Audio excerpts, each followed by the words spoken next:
Hey everyone, just a quick update on what's to come in the next upcoming weeks. This weekend I am heading out to do a bunch of tire testing.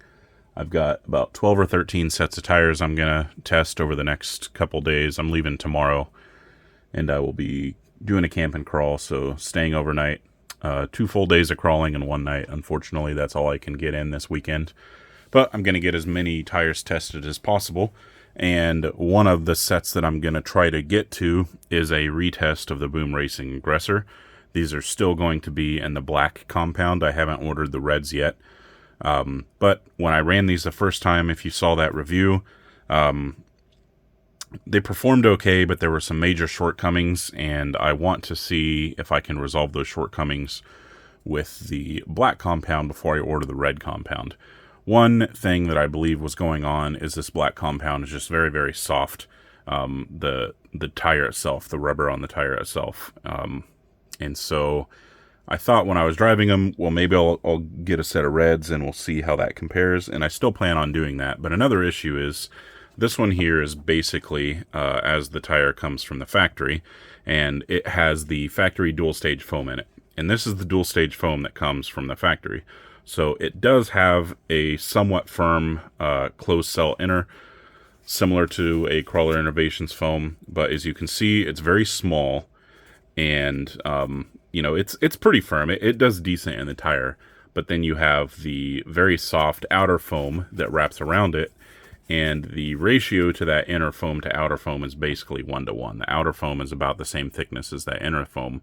And it's not very big. As you can see next to the tire, it's actually smaller than the tire. So that foam doesn't stuff in the tire, it just sits in there. And that allows this tire, this one here still has that factory foam in it, that allows it to collapse a lot. I mean, that's a lot of collapse for dual stage foam. So you can see right here below my thumbnail is where that open cell, or that closed cell inner is. And so when side hilling, you only have probably half an inch of sidewall that doesn't collapse, and the rest of this will. And also on steep inclines, you get a lot of collapse of that foam.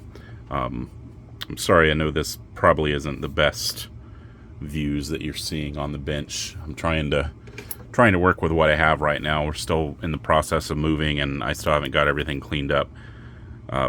But that there's just a lot of collapse there, and I think combined with the compound of this tire and the very chevroned lug design with a lot of spacing in between the lugs, we were seeing a lot of slip back. We were seeing a lot of issues when either trying to do steep climbs or trying to side hill. So in here, I have replaced that factory foam with a Crawler Innovations. This is their 4.75 size insert with the outer tuning ring removed. So if you've never seen a CI foam before, they come like this with an outer tuning ring on it. And this just kind of allows you to tune the firmness that you want, but B, fit it in different size tires. Like with this outer tuning ring, this would fit well in a little bit bigger tire, like a Rupture or something like that. But I run a lot of them with that outer ring removed. I'm going to run these with it removed, because with it removed, these are stuffed in the tire as it is. And the other thing with Crawler Innovations is they come with different firmnesses on the foam. So this one is a soft foam, and I'm going to run that in the front tires, and then in the rear tires I will run this one. It's the same thing, but it's a medium outer foam, so it's a little, just the outer foam is a little bit firmer. And you run, I like to run the variation, the softer in front and firmer in rear, because I find running the firmer one in the rear kind of helps it climb more. It helps that rear tire collapse just a little bit less. But as you can see, the difference in these foams is pretty large. Like there's a big size difference. This isn't the best angle to show that. See if I can line those up at the bottom of that. See if I can raise this up. Bear with me, guys. I'm still trying to figure out how I'm going to record these videos and do everything. Okay, so you can see here that's a pretty significant difference in the size of the insert. In fact, let's put a set of calipers on here. And on the crawler innovation, with that tuning ring removed, we're going to try not to collapse the foam. We are looking at about a 125 millimeters, or in inches, 4.94 inches on the total size of that insert. Where with the foam that comes in the Aggressor, we're looking at 112 millimeters, or 4.43 inches. So there's a pretty significant difference in the size of that insert. And the reason that that's important is because typically it's better to have an insert, if it's not a 3D printed insert, if you're dealing with a foam insert, it's better to have an insert that is oversized, that has to be stuffed in the tire, because it's going to provide you a lot more sidewall support. And as I'll show you here in a second, it still provides you with enough compliance on the tread for that tire to still be able to, you know, enough softness here on the tread, so it's still going to comply to surfaces, but it's not going to collapse. Like here, you can see there on the edge, there's a lot less collapse, especially across the top, there's a lot less collapse, and there's just a lot better sidewall support altogether on this tire than there is with that factory foam. And that is because that Crawler Innovations foam is oversized, and it's just not going to let it collapse anymore. Now, a potential downside that we could see here is that it's not soft enough. The tire is not able to comply to the surfaces enough, and we actually see worse performance. A concern with that would be bouncing. You'll see a lot more bouncing as that tire fights for traction. If that happens, I have a set of, hold on, bear with me. Should have had this down already. If that happens, we will try this guy, which is a Crawler Innovations. It's a 4.5 inch. So as you can see, yeah, that one's got the outer ring removed. So as you can see, just a little bit difference in height on that foam. So if that happens, we'll run this 4.5 inch. Thought for a second that was one of the wide ones. On the inside of the Aggressor, and we'll see how that goes. But I'm going to start out with a 475 and work my way down. Size-wise, the 4.5 compared to the foam that comes with the Aggressor, the 475 compared to the foam that comes with the Aggressor. So you can see even the 4.5 inch is going to be significantly larger. And now that I'm doing this on camera and seeing this in the video, that 4.5 inch might be the way to go. But, oh, that's the,